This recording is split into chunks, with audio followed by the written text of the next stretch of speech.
Welcome, everyone, to People on Dating. I'm your host, Will Morales. And for those of you who are tuning in for the first time, this podcast is about the ups and downs of dating and how to navigate through it. Today, my guest is Wendi Dumbroff. She's a licensed professional counselor who specializes in individual, couple, and sex therapy. Wendi, thank you so much for being on People on Dating. How are you? I am great, Will. Thank you so much for having me today. No, it's my pleasure. So, Wendy, tell us a little bit about your journey. What was that journey like to get here to today? What was that aha moment that you're a licensed professional counselor, you specialize in individual, couple, and sex therapy. What was that journey like? Yeah, I love the word journey because our life is a journey. It It certainly is. is. And I was a mom, full-time mom, with two young kids, raising my kids, and this was something I really wanted to do. Kind of always. My undergraduate major was pharmacy, actually. So my last life, I was a pharmacist, and I stopped working when my children were born, but I thought, what do I want to be when I grow up again? Right. And this is really an old interest of mine, therapy. And so I went back to school in my 40s, and as I learned and I was doing my internships, I had an opportunity to work with someone who had trained in couple and family therapist at the family therapy at the Ackerman Institute in New York. So I followed in her footsteps, and I went there, and I loved the couple work, and I found that working with couples, sex is such a big issue.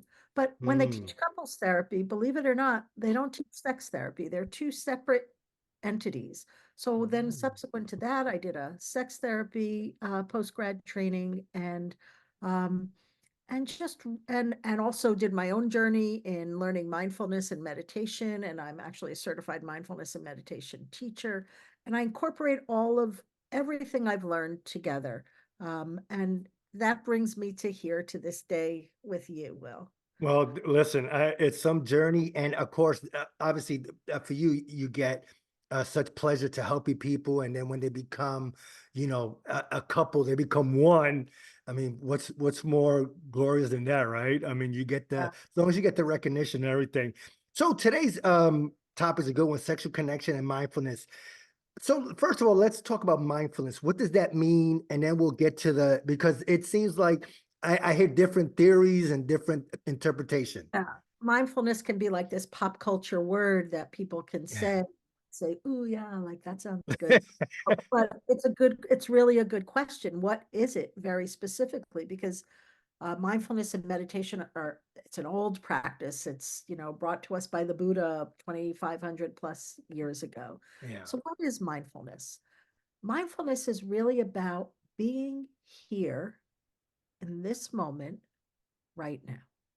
So Mm, this moment is the only moment that anybody has, any of us, you and I, right now, right here. mm, So just to be fully present, what does that mean to be fully present? It means, how do you be fully present? Well, for anyone who's listening to this now, if you're sitting down and watching this podcast, just to notice where you're sitting or standing, feeling the ground underneath you, feeling the seat that's supporting you, just touching into this moment, touching into your body, noticing any feelings in your body. Oh, I have an itch on my foot, or hmm, tingling in my hands, right? Just noticing right now what is here. And very importantly, as we are fully present in the moment, using our senses, touching into whatever feels most prominent for us. Maybe it's the person in front of you that you're bringing your full attention to. Um, Doing that with a sense of non judgment, mm, and also bringing love and kindness and compassion to whatever is being known.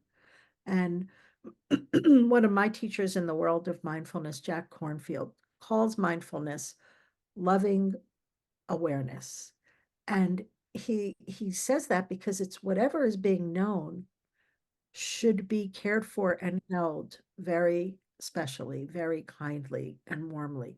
Because sometimes, there's a myth that if one sits in meditation, it's relaxing, right? But you never know what will arise when you create space. And sometimes anxiety may arise. And you're like, oh, what's that? I'm just like sitting here and getting in touch with my body. And I notice, oh, I notice all this busyness in my body. Right. And so there's a saying that I didn't make this up and I'm not sure who did or I give them credit for it, but that Yeah. mindfulness is like a bird and it has two wings. One is the wing of awareness, and the other is the wing of kindness and compassion to whatever it is that's being known. And the bird needs both wings to fly. And so mindfulness is not complete without that kindness. So that if Right. anger arises or anxiety arises, it's already there. Just allow it to be just as it is with kindness and compassion, without judgment. If you notice judging, oh, I shouldn't be feeling angry, I'm meditating. Yeah. Meditate. Then bring kindness to the judging and don't judge the judging. So it's full presence in the moment, attuned to whatever is happening. Wow. I definitely, to me, I love that that meaning more, just being in the present. You're here now, and you just basically wherever you are, just are we meditating a little bit more to that to our because when we do meditate, and I haven't done it in a while, but all these thoughts start racing. Yeah, yeah. Yeah, so talk a little bit more about that because obviously, our topic definitely, I could say, integrates to that because it's, if you thinking about a person that you like and all that, and then you just, you think about them, you don't want to think about the bad stuff or where are they now, what they're doing, it's just basically just thinking nothing but positive thoughts. Am I in the ballpark? So it's thinking thoughts. Right. It's not, it's allowing for whatever is there. Come out. And whatever is there may not feel, positive, right? But it is honoring whatever is in the space of awareness right now. Mhm. That may not be a happy thought. It may be, oh, I feel so sad over that breakup, or I am so scared over this diagnosis, or Mm. or I'm tired. I notice tiredness, or my body feels weak, or my body feels great. I exercised this morning and I ate a healthy, diet today, and I feel the difference, right? Oh, that person, they scorned me. Wow. So then what does it become? It's becoming noticing scorn, noticing Um, judgment of that person. It's making space and honoring whatever is there. Because what happens is when we push things away, we push them down, they yeah, don't go away. They're still there. They're still there and they come out somewhere. Maybe it comes out in anger towards somebody. But really, if you sit with anger, I always say anger is almost always the secondary emotion. yeah, It comes in so quickly that it wraps around us. I always call it like a Kevlar cape, and and we protect ourselves with it, not even realizing that it's covering something much more vulnerable. And so okay. under anger, there's maybe it's fear. I'm so mad at that person. I can't believe they did that to me. But underneath, you're like, I feel so hurt. Or I Mm, feel so scared. I trusted them. Oh my God, look what they're capable of. I feel like I was so fooled. Wow, I feel so hurt. I feel so unheard. So whatever it is underneath that. And so if we don't sit with the anger, we can't open to what's underneath it. Because mm, almost always when you sit with that anger and you allow for it to be just as it is, and this is the way anger feels in my body. Oh, it's tightness in my neck, or it's yeah, my jaw feels tight, and then maybe a memory is going to come up. Oh, this is the way I felt as a child, maybe, right? Oh, this is the way I felt at home as a child. Wow, this is wow, what is going on for me? Wow, I felt so unheard as a child. Oh my goodness, what's going on for me right now? It helps you to sort of peel away the layers. So Yes, it is focusing on those thoughts, as you said, noticing the thoughts that are Right. coming and tuning into them. And you said you made a good statement. You said your thoughts go here and your thoughts go there, and then you don't even remember that you're meditating. Yes, our brains have zillions and I don't know how many billions, whatever power of neurons in them. There is a number out there. Right. We're wired to think. People will often say, oh, I can't meditate. I tried that once, but you can. And those moments of you're supposed to think. And Right. I'll bring back Jack Cornfield. He said mindfulness is like practicing meditation is like training a puppy. It's like the puppy goes away, you bring the Good.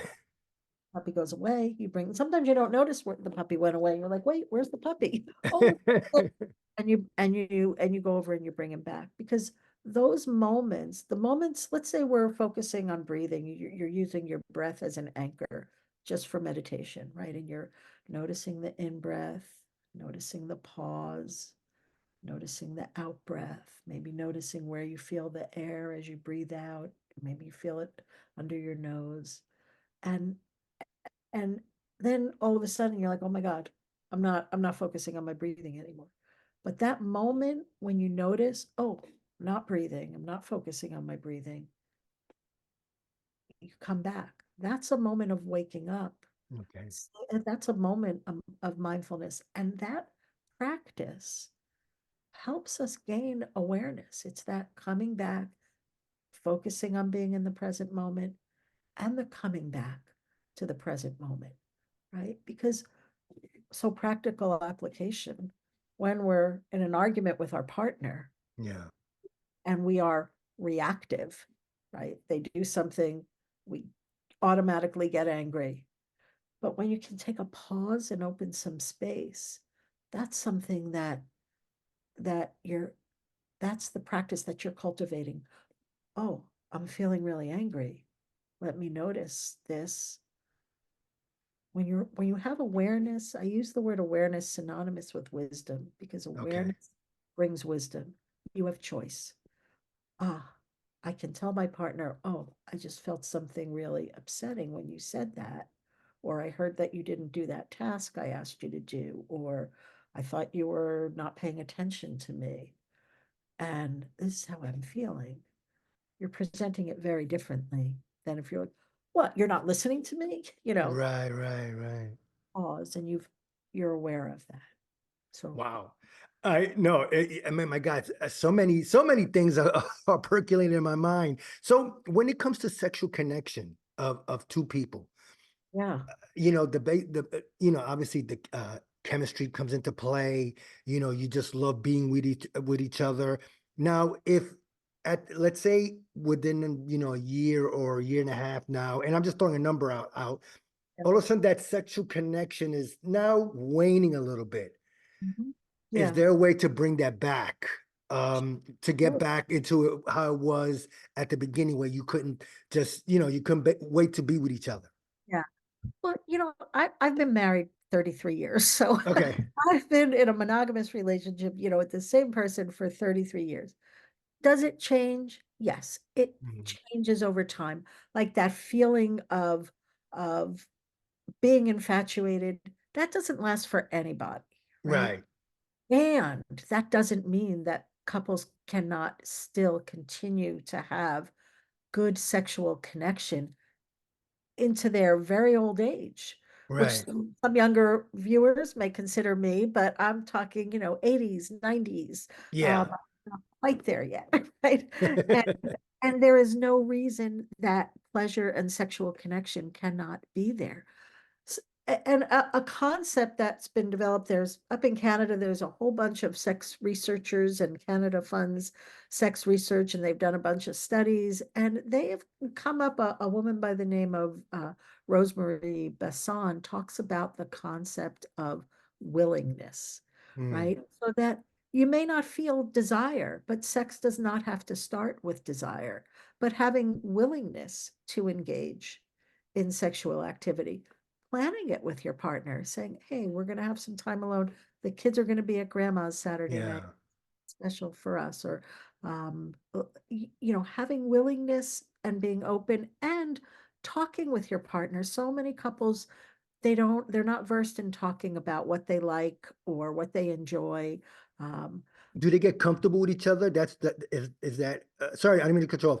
no, that's Is that an issue, being comfortable and getting complacent because you've been through it all, let's say, for lack of a better phrase?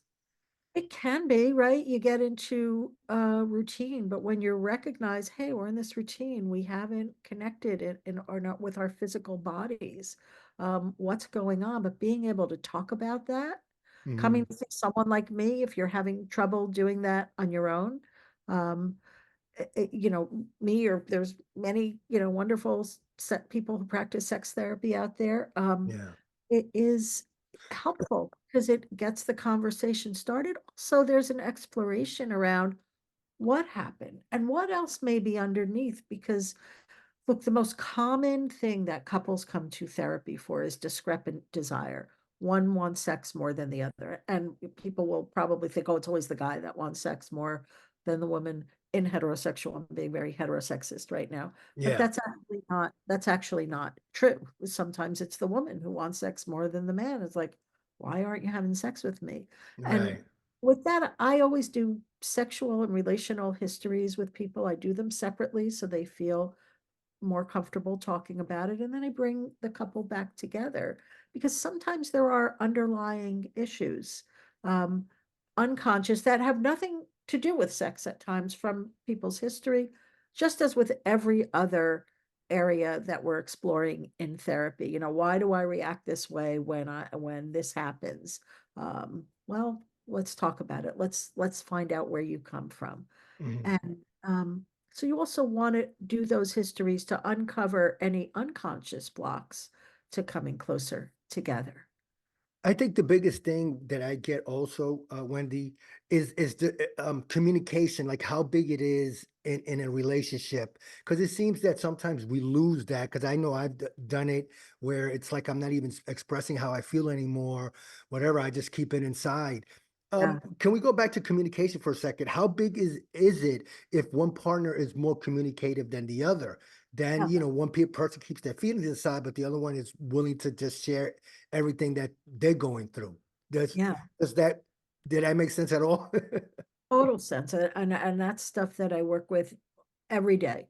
You're right. One of the biggest calls I get are there's been some betrayal, infidelity, or we don't communicate, or we're not having sex, or one person likes one sexual style, the other person likes another sexual style. But communication is a really big one. And I'll challenge the person that says, I don't communicate, I just shut down and don't say anything, because that's communication.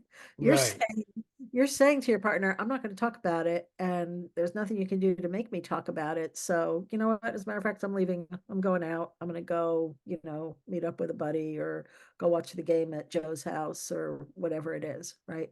Yeah. And and your partner's like, bah, bah, bah, bah, bah, bah.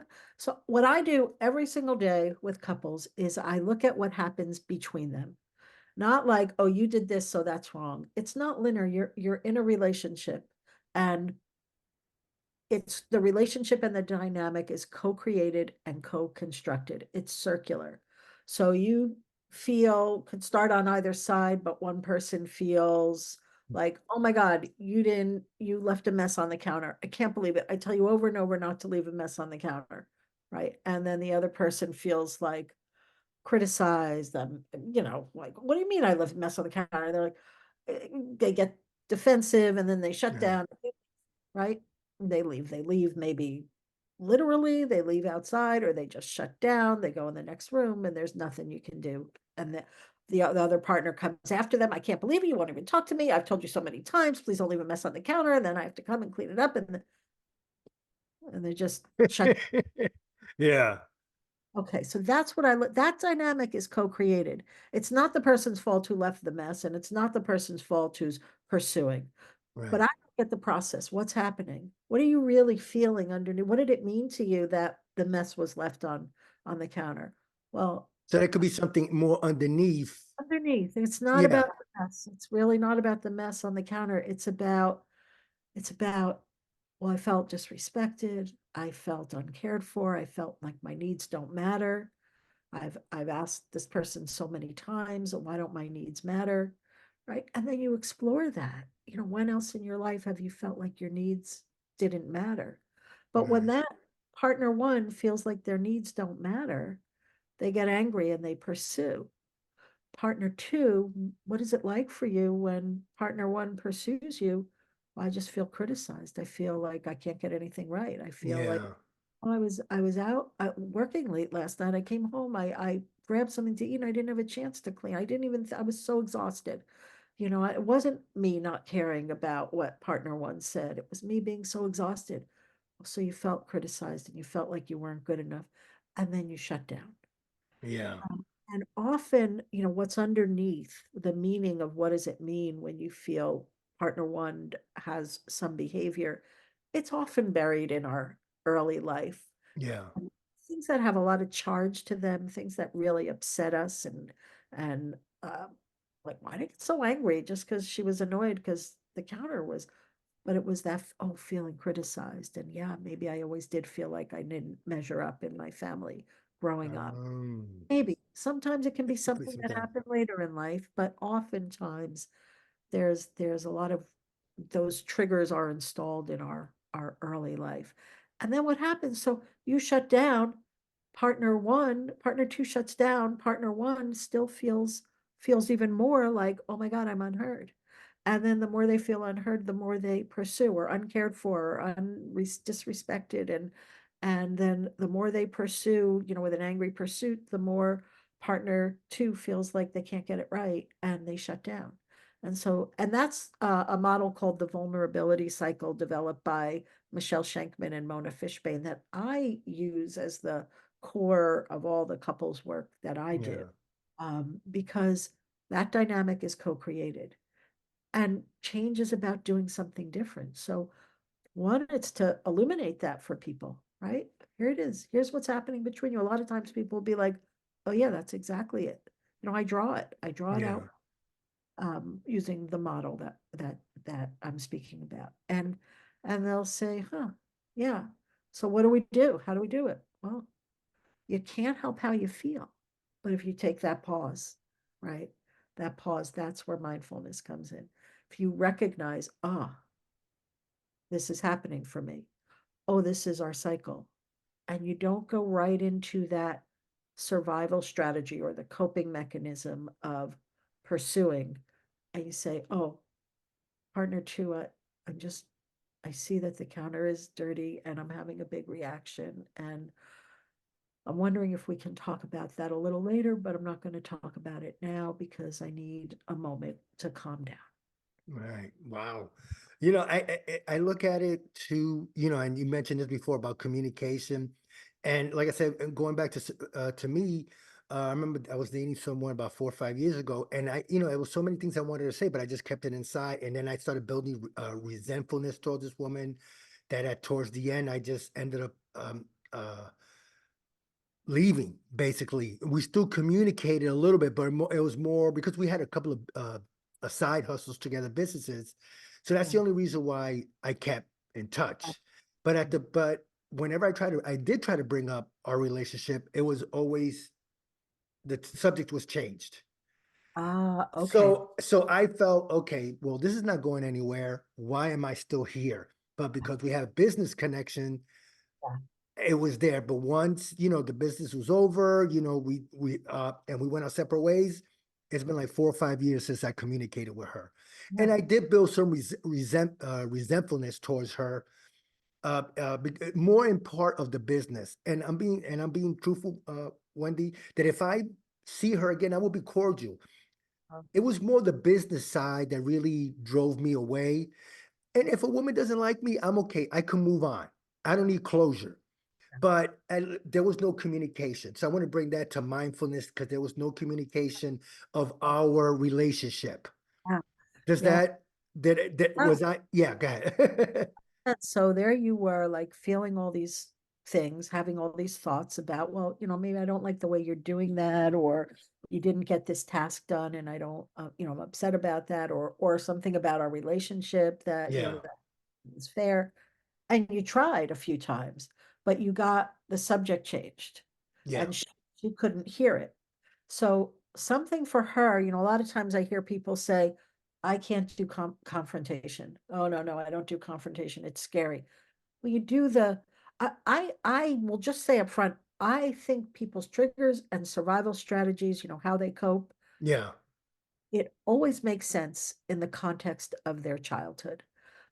And it's not always useful, however, in their adult relationships because it leads to problems in the relationship or the end of a relationship. So for this ex-partner of yours, that when she heard you're trying to talk to me about something here, Yeah.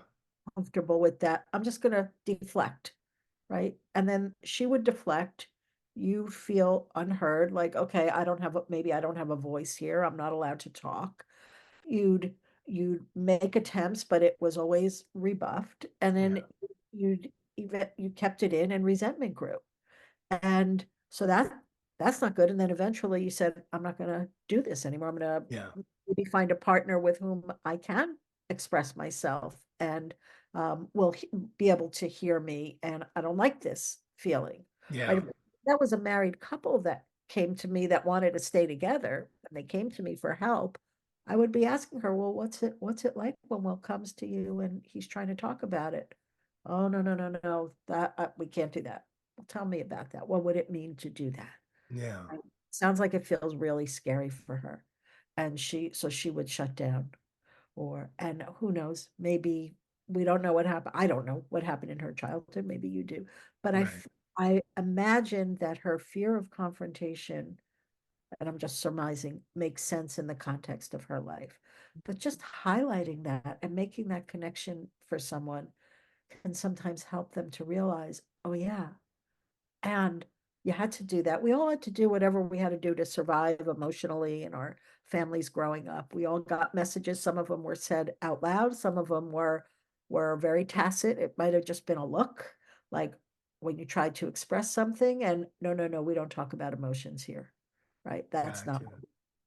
and everybody gets the memo, right? And Yeah. so it's understanding that and then working to change it because that survival strategy does not work, did not work in this relationship that she had. Yeah. Wow. I mean, first of all, Wendy, I could talk to you probably for another hour. I appreciate you taking time out of your busy schedule. Before I let you go, talk more about your therapy services. Oh, so I specialize, I have, post-grad training in couple and family and sex therapy. Of course, I also do individual work with people. And I incorporate mindfulness. We really didn't get to talk about sex too much with mindfulness, but Yeah. I'm gonna have to have you back on to do right. that. But imagine, right, bringing your full attention to the sexual connection and then noticing if it's hard to bring it to the sexual connection, like, Yeah.